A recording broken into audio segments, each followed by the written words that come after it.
John. I'll just use your microphone for a second, if that's okay. We'll get another one up here.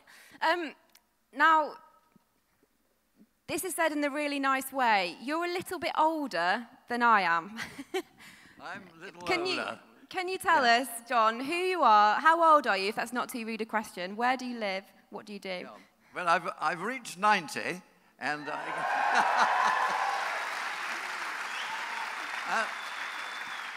and I had a very good birthday party at Ripon, and the choir all sang Happy Birthday at Ripon Cathedral, which was a rather special occasion. And then, of course, people asked, what does it feel like to be 90? And I said, well, I'm not sure, but it may be a beginning of a second childhood. And so if I say anything daft, you must assume that I'm in my second childhood.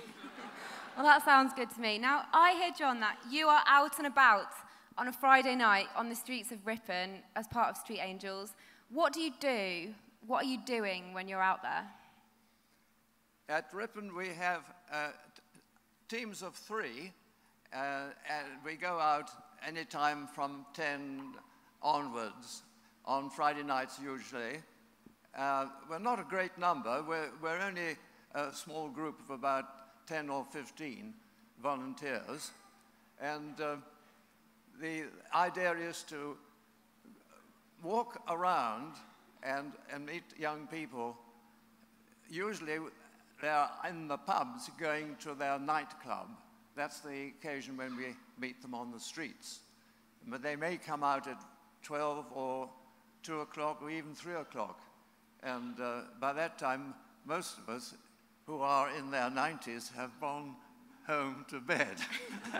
Not just in your 90s. Good cup of tea and slippers. But I must say it's an eye-opener, even at 90, to realize what's going on after dark for young people. Nightclubs do matter, and for one reason or another, they find company in their nightclubs and pubs.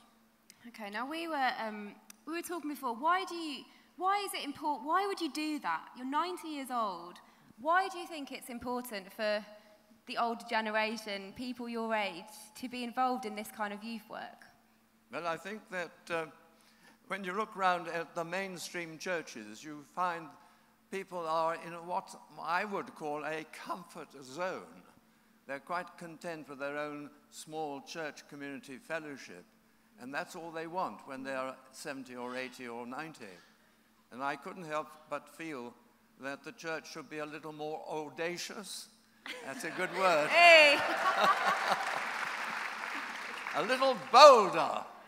And they should get out of their comfort zone and move out where perhaps they don't feel so comfortable. There's got to be a venture of faith here, and that's what I would hope that older members of churches would see, that they have a role to play outside their normal comfort zone in their comfortable churches. Wow. I'm talking about comfortable Britain here. I think probably Ripon is what you might call a place which is comfortable Britain. Well, that's very nice tea shops. In complete contrast to Leeds in the city, where I was for 17 years, which is a totally different scene, but very popular with the young people, the 400,000 students in Leeds. We're basically doing the same job now, aren't we?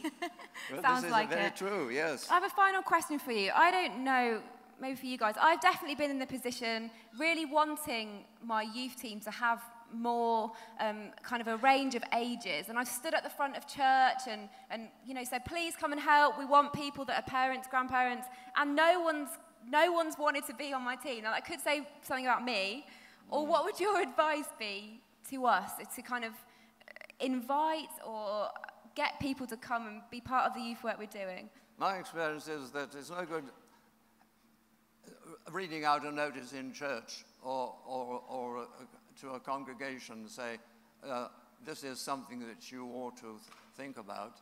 You've got to make people feel welcome and you should invite them to have a trial session, perhaps, just walking the streets in your locality and see what is actually done by a group of street pastors.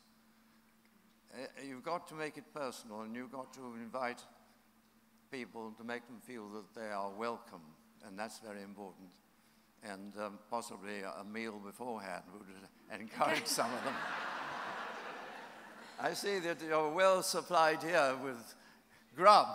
Yeah, yes. Always, and always. Church activities usually prosper when there is grub around.